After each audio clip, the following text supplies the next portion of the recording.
you want to develop to do the parallelism, so what we need to do first, so if you want to create a thread and we have to achieve the parallelism, what we require, so we should require the understanding of the problem and its logical structure, how the flow grows, how the problem statement grows, and what is the structure of the problem, how the logic of the problem goes. So all these things we should know. So these things we have to keep in mind when you are developing the parallel applications. Okay, so when you are developing the parallel applications, these are the things which we should know. Okay,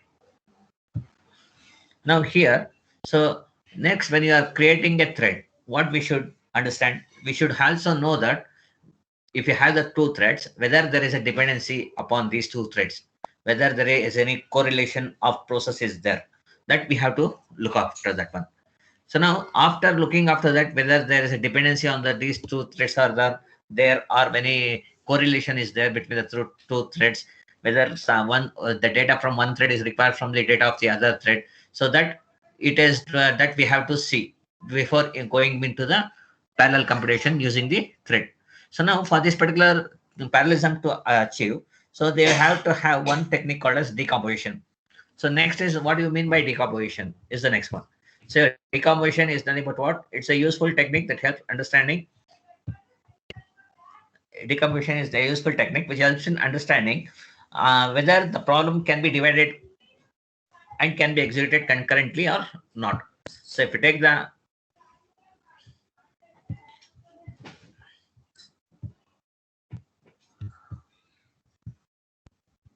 decomposition, so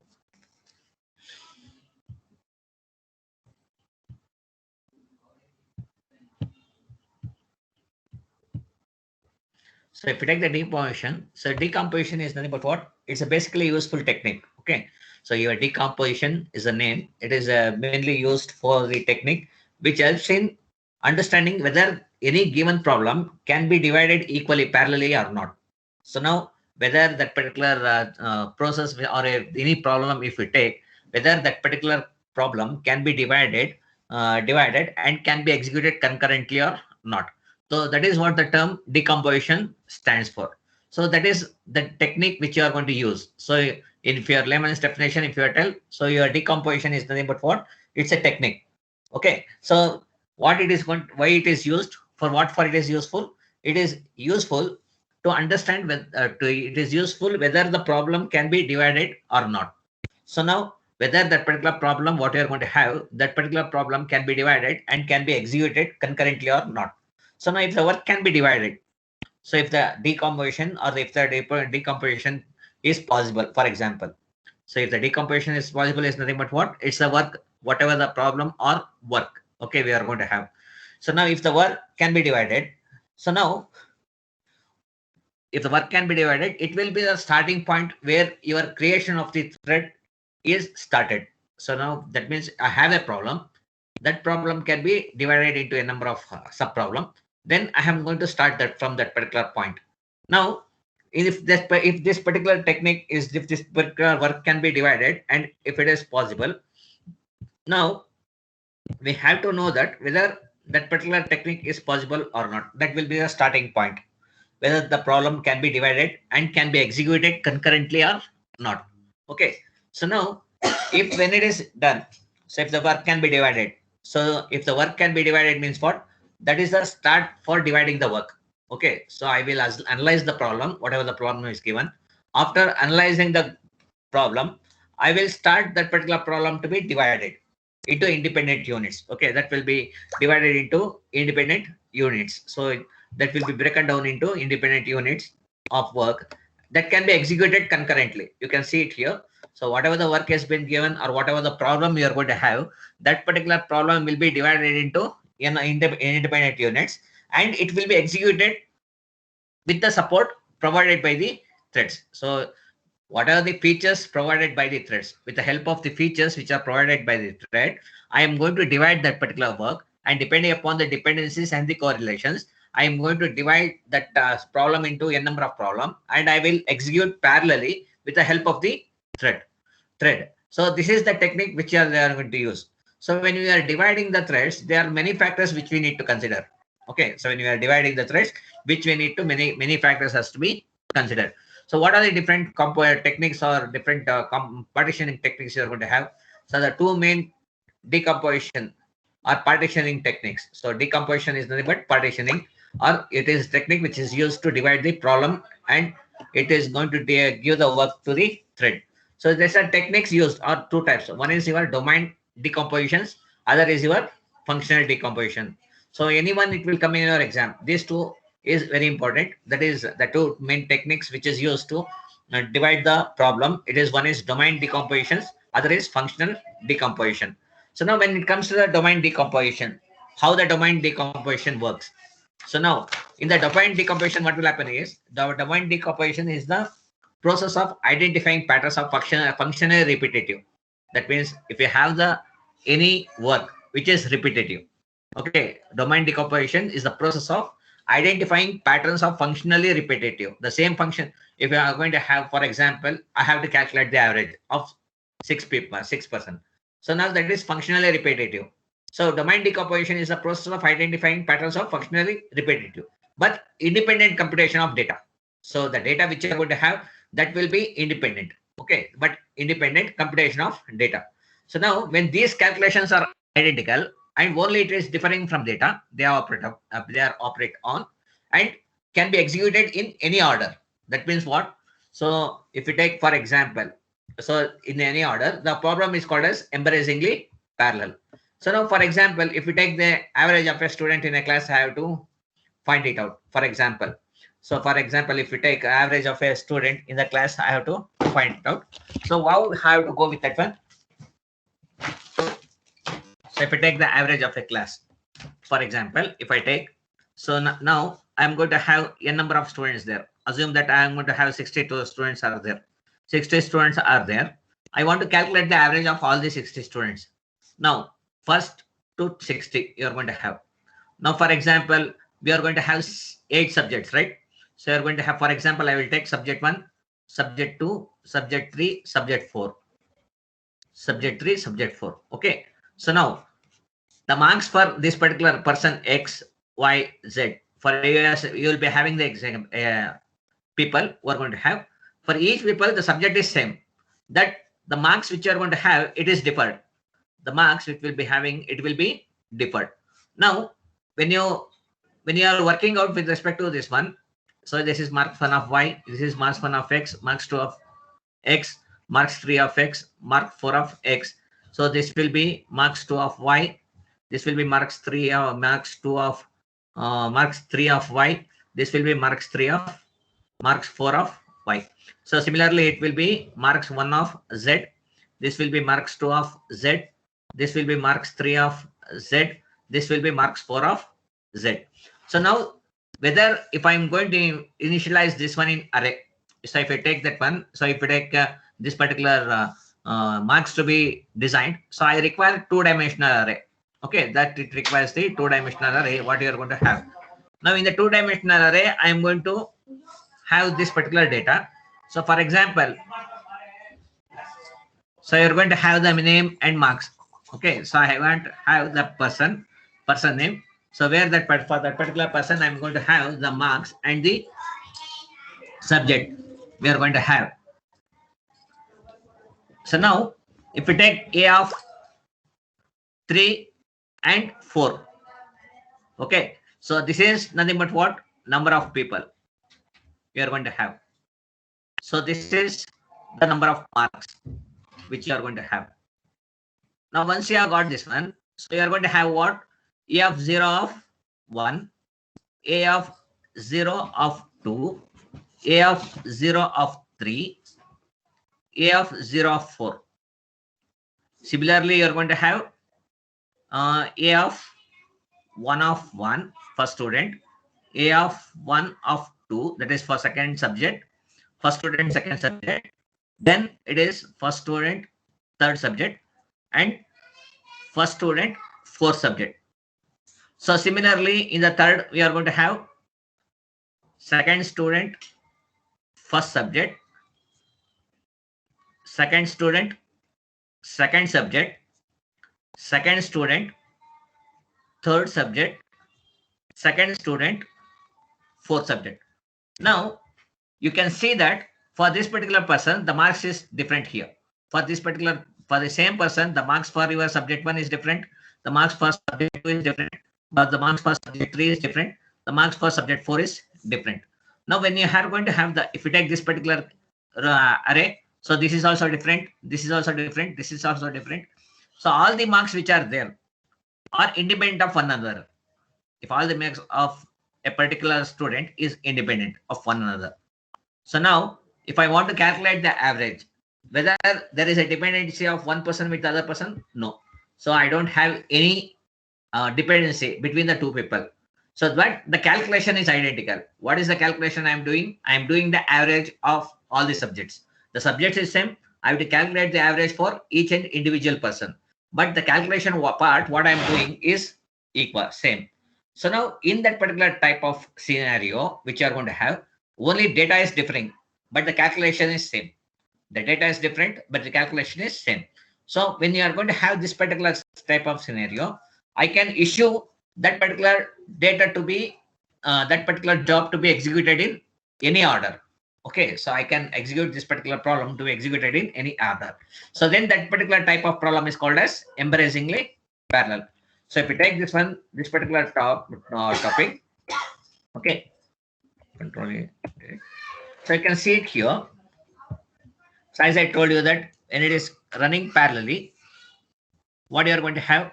So it is nothing but you are going to calculate the average. So this particular function is same, but the data of student 1, the data of student 2, the data of student 3 are different. The data is different. Data of student is different. But the calculating the average, this particular function will be same. That function is same for all. So now what I will do, when this particular function is same, I will create thread of to calculate the average of student 1. I will create a thread to calculate the average of student 2. I will create a thread for the calculation of the average of the student 3. Now all this data which you are going to have is doing the same function. What is the same function it is doing? The function what it is doing commonly is called as calculating the average. So you're going to have the calculation of average is common here. The calculation of average is common. So now then this type of parallelism which you're going to have is called as what? Embarrassingly parallel type of operation. So this type of parallelism which you're going to have is called as embarrassingly parallel. So now what is another advantage which you're going to have in this one? Since whatever the function you're going to have. So normally when you are going to have the thread, one of the main problem which you are going to have in your thread is synchronization. Okay, so one of the main problem which you are going to have in the main problem in the thread which you are going to have is thread. Okay, so if you take the main problem, so the main problem is thread. Okay, the main problem which you are going to have is thread. Now, main problem is in the thread. In thread is what? Synchronization. So what do you mean by synchronization? If you go with that one, anybody else can tell. Yesterday I told that.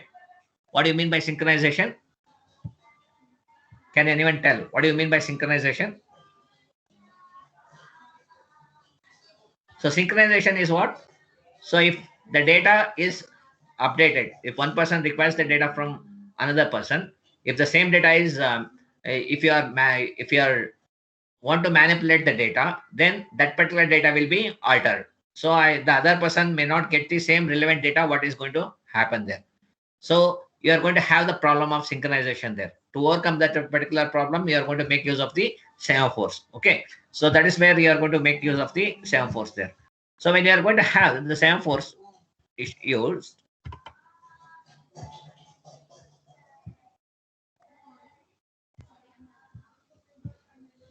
so now, so here there is no need for synchronization of the thread. So because of the parallelism, there is no data dependency among the threads. So we're not going to have the synchronization between the threads.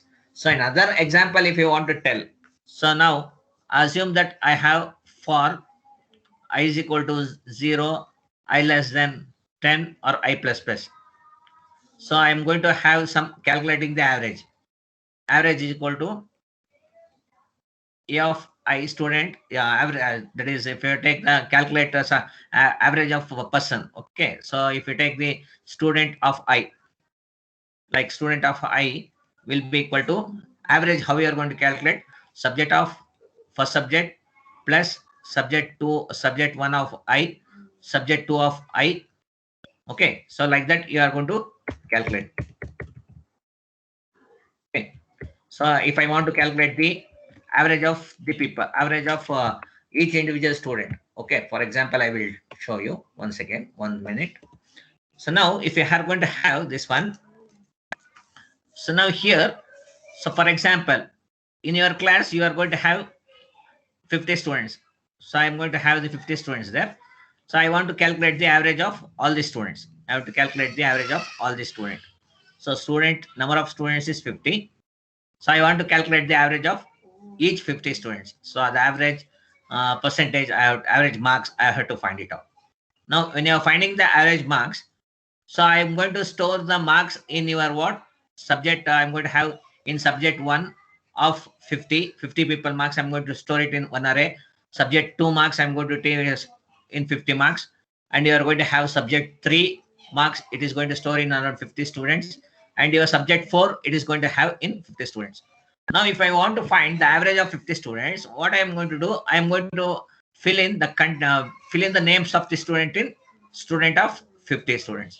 So this is how you went. Now I have to find the average of each student. How I need to find? Now I'm going to implement using the for I is equal to 0, I less than 50, I plus plus. You're going to have next. What I'm going to do? So next is if I'm going to have student of I, which will be equal to subject of I, subject 1 of I plus subject 2 of I plus subject 3 of I plus subject 4 of I, 4 of I divided by 4. It will give the average of that particular student.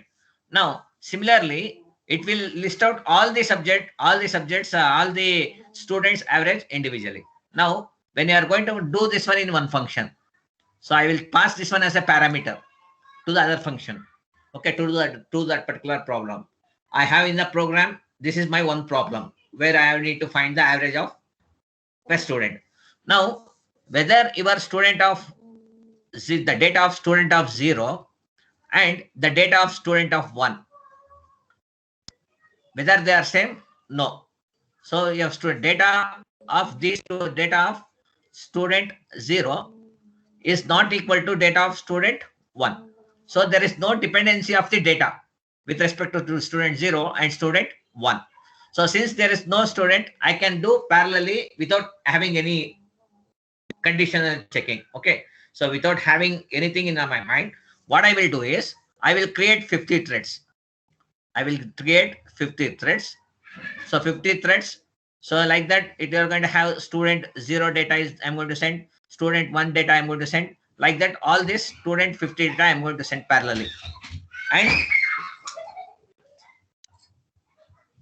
And I'm going to calculate the average of the entire student. Calculate the average of entire student parallelly. So that the function which is calculating the average is same. But the data for individual student is different. The data for your individual student is different. The data is different, but the calculation part is different. The calculation data is different. The calculation of the part is different. And one of the advantage here, what you are going to have is you need not have to synchronize different threads because there we are not going to share any of the data here. Moreover, the coordination and the communication between threads are minimal because we don't have in this particular example, we don't have any coordination or any communication between the threads. So now it strongly simplifies what in this type of decomposition, what will happen? It will strongly simplifies the code logic. And when you are going to simplify the code logic, what you are going to achieve? You are going to achieve the I performance throughput. I throughput is going to be achieved, or I computing throughput you are going to have. So I computing throughput is nothing but what? Since the dependencies are there, whatever the calculation it has to do, it will be fast. So if any work is any work, if you are going to have, and if that particular work is completing in a faster manner, then you are going to have what? Then you are going to have the high throughput. So that is nothing but your throughput is nothing but what? The amount of work done per unit amount of time. That is what the throughput is tell about. So next, when you are going to have the domain decomposition. So your domain decomposition, so it is going to make use of the master slave model. So in most of the organization, it's going to be master slave model is a quite common organization for these type of scenarios. So now when you are going to have the system, so the system is divided into two major code segments. So one code segment contains the decomposition, that is a technique, and other segment contains the coordination logic. So now whenever you are going to have the code segment, so the code segment, what it is going to have? The code segment is going to contain the repetitive computation to perform. So what is the computation here in the example what we have taken? It is nothing but the calculation of the average. Okay. So but what is the uh, data we are sending to calculate the average? We are sending the marks of individual student. So now one particular segment which contains the repetitive computation to be performed. So here the repetitive computation is your calculation of the average. So now when we are going to have the two segments, so one segment will be started by the master. So the master thread executes the first core segment, because when you are creating the thread, first the process has to create the thread, which is the master thread. In turn, the master thread has to create the n number of threads. Okay. So here, what your master thread is going to execute? The master thread is going to execute the repetitive computation. So here for the example, what we have taken is the repetitive computation is calculation of the average. So the operation is same. That is, it's going to take the four subjects, divide by 4. Add the contents of the 4 subject and divide it by 4, which will give you the average of that particular subject. So as a result of this particular master execution, as many slave threads as needed are created to execute the repetitive computation, as I told you that. So depending upon the master thread execution, here in the example what you have taken, 50 students we have taken, right? So now how many threads you have to create? So you have to create 50 threads, 50 sub threads you have to create. That is 50 slave threads we have to create, and it has to be executed to repetitive computation. What is the repetitive computation it is doing? It is calculating the average. In this particular example, what I have given. So this particular example is not given as part of your subject. Okay. This I have taken as an illustration and I explain you to explain understand the concept of decomposition, domain decomposition. Okay. So now this collection of these results, what you are going to get, that is average of student 1, average of student 2, average of student 3, combinedly you are going to calculate it. So the collection of results from each of these slave sets and eventual composition of the final result are performed by the master thread. As I told you that what it will be done, we can see it here. So it is going to calculate the average of all the students. So if you take the student, calculate the average. So each thread is going to compute the average of this particular person. So S of 0, S of 1, S of 2, like this, it is going to compute all the students' average. Final getting the average of all the students, I can calculate the average of the class. I can class the average of the class. So now average of the class, first it's going to create the threads. How many threads it is going to create? 50 threads it is going to create. In those 50 threads, it is the average of the class. What are the parameters it has sent? It has to send the number of students, and depending upon the end subjects, it has to send. But each individual student will be having the different marks in the same subject, because all the 50 people in the class will not be having the same marks, because the data for the individual, that is the marks for the individual student, is different from different student, right? It is not the same. Even if it is same, that particular percentage, that particular marks belongs to that particular person only. It cannot be to the other person. The marks cannot be dependent. Okay. So since it is not dependent, we don't have the problem of synchronization here. Since it is not dependent, we don't have the problem of synchronization here. So that's how it is going to be executed. So the collection of results from each of the slave threads. So here the slave threads is nothing but what? Your student 1, these are the slave threads. So your master thread is nothing but what? You are calculating the average of the class. The master thread will be the calculation of the average of the class. So the correction of the results, that is from the slave threads, and it is going to compost. Okay, and then eventual composition. Composition is nothing but what you are going to combine it of the final result, or performed by whom? That is performed by the master thread. Okay, so now initially who is going to execute the first code segment? Initially, the first code segment will be the first four segment will be run by the master threads itself. Execute the first code segment. So that is how that master slave model is quite common organization for this type of scenarios in your domain decomposition. Okay. So anybody having any doubt in domain decomposition now? Anybody having any doubt? Because this is important with respect to the examination point of view, where they will ask the question on domain decomposition, how it is going to work. So here it is going to do the repetitive functions. Okay. So whatever the operation you are going to have, it is going to do the identify the repetitive function required to solve the problem. So that's what it is going to do in this one. So anybody having any doubt? So if you have any doubt, you can ask in this one, domain decomposition. So they are going to give. So now they are going to give the detail embarrassing process. So if you get the domain decomposition, so if you tell the embarrassingly parallel problems, so in the embarrassing parallel problems is nothing but what we are. It is nothing but a geometrical transformation of toward higher dimensional set, as I told you in example. Okay, so in this particular example I have given, right? So it is going to have 2 or 3 dimensional set which you are going to have. So 2 or 3 dimensional set is nothing but what? 2 dimension is nothing but what?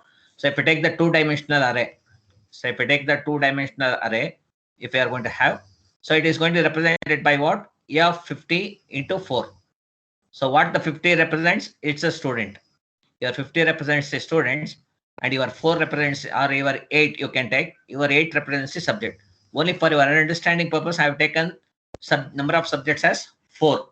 So you will be having the 50 students, and you are going to have the 4 subjects.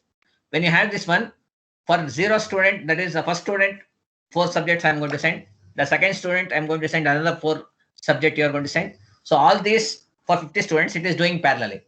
Once it is done parallelly, calculating the average of each individual student, at the final stage, the master thread, what it has to do? The master thread has to compose this one. So it is going to combine. The composition of is the composition at the end has to be done. Okay, the composition at the end has to be done, and it has to be solved. So that is part of your that will be the part of your domain decomposition. So this is the illustration. The same thing they are going to explain in the future with respect to the diagrammatically. That's it. So if you are understand this one, you need not have to worry about the next part of that one. Anybody having any doubt with respect to the domain decomposition now?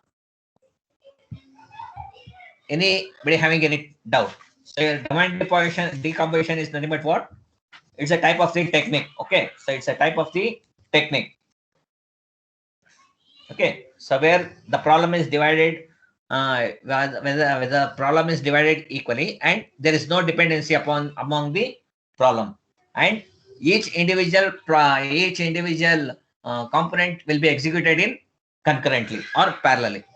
So now you can see it, embarrassingly parallel problems are nothing but what?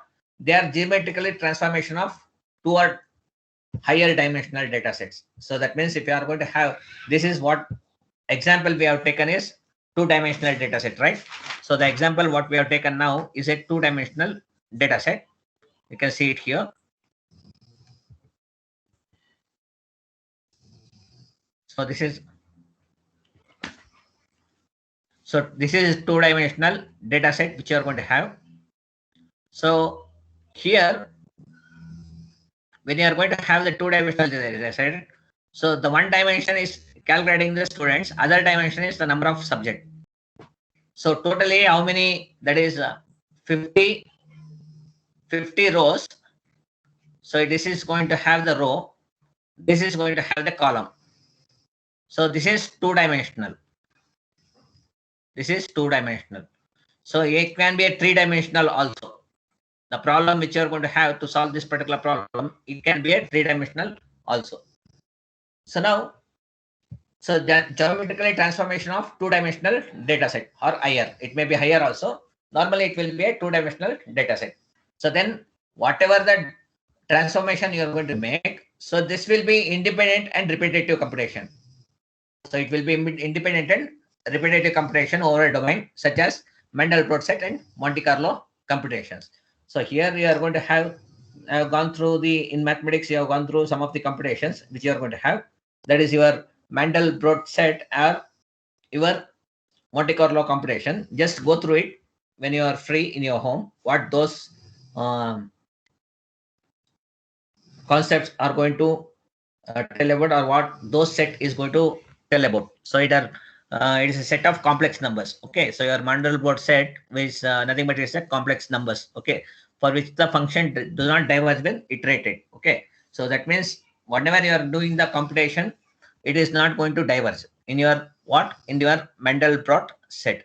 So whereas in your Monte Carlo method,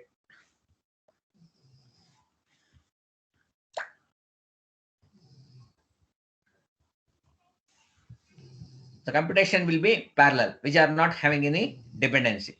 So now when you talk about in pictorial Green effect, as I told you that, so you can see it here from this particular figure.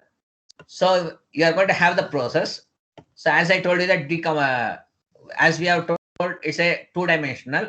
Since it is two-dimensional, you can see it here from this one. So you can have divided the work. So now it is nothing but what? Student 1, first subject, student 1, second subject, student 2, third subject, student 3, fourth subject, student 4, fifth subject, student 5, sixth subject. So total these subjects I'm dividing and I'm going to calculate this particular work in a single thread. So that is two-dimensional work it is doing now. So now it is divided into a number of words. Okay, a number of work it is going to do, and they are not dependent. So whatever the work it has been divided, it may be a two-dimensional work which you are going to have.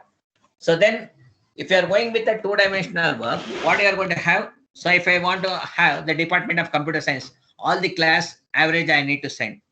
So if I, for example, I want the average of all the class.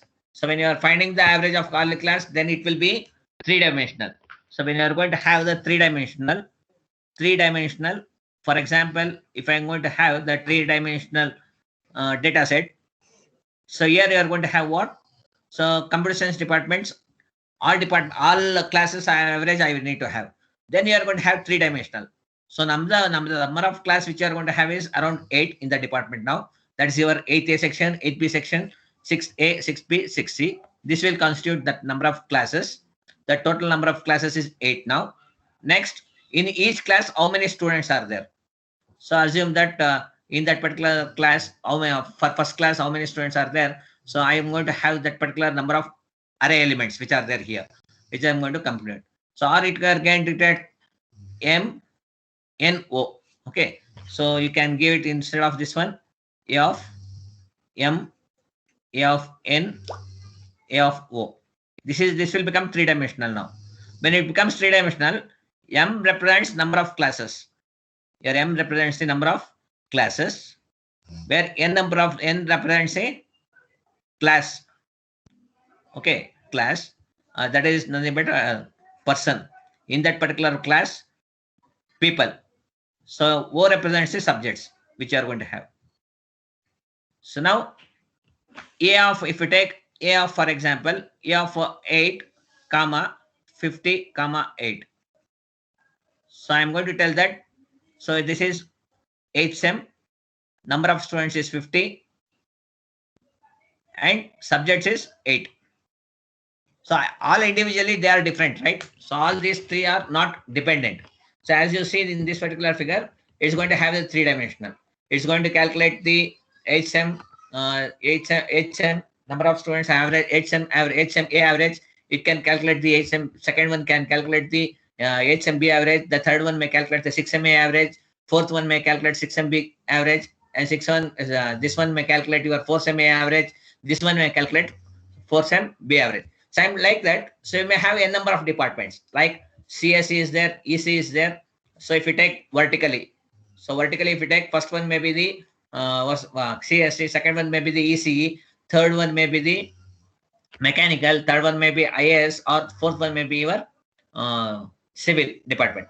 So they are running in parallelly to calculate what? To calculate the average passing percentage of the college. So now the units of work are divided now. So similarly, you are going to have another type. This is called sequential. So it is nothing but what? Two-dimensional. It will become three-dimensional here. It will become two-dimensional, where it is inherently sequential. So I am going to give the work. That work is nothing but what? Inside the department, I am going to calculate the average. That is. So here you are going to have the CSC 6A section. So I'm going to calculate the average of that particular class. So here in this particular another thread, you are going to have 1, 2, 3, 4, 5 different threads are running. So, but those threads are inherently sequential. Those threads are inherently sequential. That means it is inside the department. So it is coming from the college, inside the department class, and it is calculating the average. So here it is inside the department itself, the process. So each individual unit which is there, it will be represented by the inherent sequential processing here. Okay, that's how the domain decomposition technique is going to work. So then it is not intended. So you're going to have the multi-threaded matrix multiplication, as I told you. Okay, so it is going to have the if you are going to have the three-dimensional matrix application, then you will require the 3 loops. So if you require the two-dimensional work to be done, it requires two for loops. That's what it is going to tell about. So that if you have understood how to represent this particular work, then you will be knowing. Okay, so if you want to work with respect to two-dimensional means what? You require 2 for loops, right? So we are gone through your matrix multiplication. So in your matrix multiplication, how we are going to do that, you should know. Okay. So for I is equal to 1, I is equal to m I plus plus. So inside this one, for j is equal to 1, j is equal to n, j plus plus. So it is going to have the number of rows. It is going to have the number of columns. Okay. So this is what the matrix multiplication. Here you are going to do the matrix operation. So either it may matrix operation you are going to perform. So if you want to do the matrix multiplication, so you have to calculate the number of rows and number of columns. So in the next class, when you are coming, just go through the logic of your matrix multiplication, because that particular part is there as part of your syllabus. So if you are going with the dot product, how it is going to be represented with respect to the .NET framework. So just go through, when you're coming for the next class, just go through the part of the Java program or your C++ program, how the threads will be created, so that it will be helpful for me to explain that particular concept. So if you are understood the calculating the average part, then it will be easy for me. So only thing is we have to call that particular API and you have to complete that particular task. Okay. So the next class we are going to discuss about your multi-threaded matrix multiplication. Okay. So anybody having any doubt till now? You can ask the question till now. If anybody have if you have any doubt, you can ask any question. So just it is easy.